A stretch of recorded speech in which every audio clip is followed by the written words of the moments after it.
ये एक साधारण सी गोंद की बोतल लगती है, लेकिन इसकी चिपचिपाहट बेहद मजबूत है। अगर ये किसी सुपरकार से चिपक जाए तो वो पलट कर रह जाएगी। अभी कुछ देर पहले आकाश ने एक डिब्बा उठाकर घर ले आया।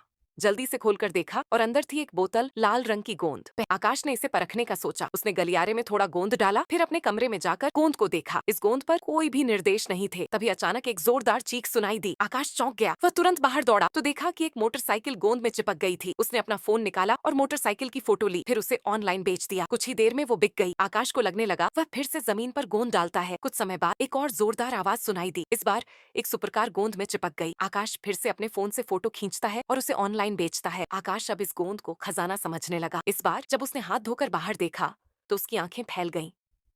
ये एक हेलीकॉप्टर था जो गोंद में फंसा था। ये सच में एक बड़ा मौका था। आकाश ने उसे भी फोटो खींचकर ऑनलाइन बेच दिया और वो भी तुरंत बिक गया। फिर आकाश अपनी इस कमाई के रास्ते पर निकल पड़ा। वह वीडियो देख ही रहा था कि अचानक फिर से एक जोरदार आवाज सुनाई दी। जब वह बाहर गया तो ये देखकर उसकी आंखें और बड़ी हो गईं। ये कोई और नहीं बल्कि आयरन मैन था। आकाश ने आयरन मैन को बेच दिया और फिर गोंद को जमीन पर डाला। इस बार जब बाहर देखा तो यह एक बड़ा धमाका हुआ था। वह देखकर दंग रह गया। ये तो अमेरिका की प्रसिद्ध स्वतंत्रता की देवी मूर्ति थी। आकाश ने उसे भी बिना किसी हड़बड़ी के ऑनलाइन बेच दिया। ये सब तो सचमुच एक रोमांचक अनुभव था। अगर आपके पास ऐसी गोंद हो तो आप क्या चिपकाएंगे?